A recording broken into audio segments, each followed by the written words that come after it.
नमस्कार मंडळी, गायत्रीज रेसिपीजमध्ये तुमचं खूप खूप स्वागत आहे। मकर संक्रांतीच्या खूप खूप शुभेच्छा। चला तर बनवूया तीळ आणि शेंगदाण्याची अशी वडी। बघा अशा पद्धतीने असते। तर मंडळी, आधी आपल्याला एक बाउल एवढे शेंगदाणे घ्यायचे आहेत आणि ते छान खरपूस भाजून घ्यायचे आहेत आणि त्याच बाउलनी माप ठेवायचं आहे सगळ्या गोष्टींचं। तर बघा इथे शेंगदाणे मी छान भाजून घेत आहे आणि सर्व काही अगदी मंद आचेवर शेकायचे। जरा सुद्धा घाई करायची नाहीये, नाहीतर चव येणार नाही।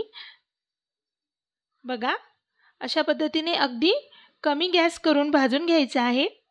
साल निघाली आहे पण अजून खरपूस झालेली नाहीयेत पूर्णपणे, तर आणखी एकदा थोडा वेळ छान असे भाजून घ्यायचे आहेत मंद गॅस करून।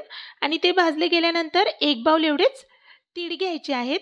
तर हे बिना पॉलिशचे तीळ आहेत, यांची चव खूप छान असते, त्यामुळे मी हेच तीळ वापरत असते नेहमी रेसिपीमध्ये। पॉलिशचे तीळ एवढे चविष्ट नसतात। तर आता हे शेंगदाणे मी थंड करायला ठेवले आहेत। शेंगदाणे थंड होत आहेत तोपर्यंत तीळ भाजून घ्यायचे आणि तीळ सुद्धा अगदी मंद गॅसवरच भाजायचे आहेत। बघा सुरुवातीला तिळाचा रंग असा असतो आणि भाजत आल्यानंतर थोडासा ब्राऊन होतो आणि ते फुलतात पण छान। तर अगदी मंद गॅस ठेवायचा आहे आणि बघा अशा पद्धतीने थोडा थोडा रंग चेंज होत आला आहे, पण ते तडकले नाहीयेत अजून। ते छान असे फुटतात, म्हणजे असे उडतात वरती, तोपर्यंत छान असे भाजून घ्यायचे आहेत आपल्याला। पण सतत त्यांना मिक्स करत राहायचे, कारण तीळ हे खूप हलके असतात आणि लगेचच भाजले जातात, त्यामुळे तिळाला इथे सोडून कुठेही जायचं नाहीये। मकर संक्रांतीला आवर्जून बनवा। बघा अशा पद्धतीने आता हे साईडला केले का तुम्हाला दिसतील तीळ कसे चटकतायत ते। बघा छान असा त्यांचा चुटचुट आवाज येतो आणि असे उडतात ते, तेव्हा समजून घ्यायचे की तीळ आपले होत आलेले आहेत। आणि असा ब्राऊन रंग आला थोडासा की तिळाला पण काढून घ्यायचे आणि दोघांना थंड व्हायला ठेवायचे। बघा या ठिकाणी मी तीळ आणि शेंगदाणे छान थंड करून घेतलेले आहेत। आता याची तुम्ही क्रश चिक्की पण बनवू शकतात किंवा लाडू पण बनवू शकतात।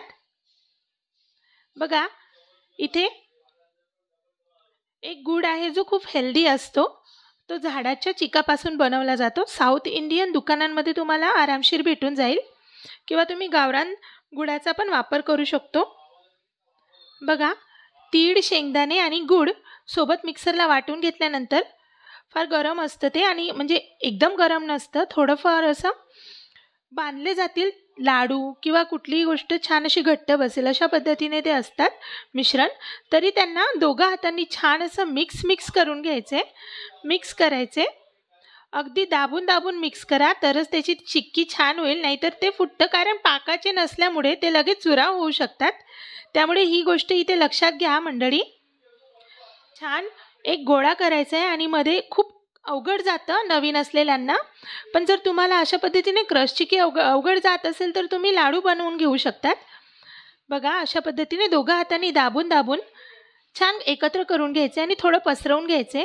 साईडला असे क्रॅक पडतात, कारण त्यामध्ये आपण कुठलाही पाक वगैरे वापरलेला नाहीये किंवा घी वगैरेचा यूज केलेला नाहीये, त्यामुळे अशा पद्धतीने साईड काढून घ्यायचे आहेत आणि असे कट्स मारून घ्यायचे आहेत। पाकाच्या चिक्कीला खूप जोर लागतो, पण अशा चिक्कीला जी बिना पाकाची असते तिला कसलाही जोर लागत नाही। बघा अशा पद्धतीने तुम्ही छान असे लगेचच कट करून घेऊ शकतात।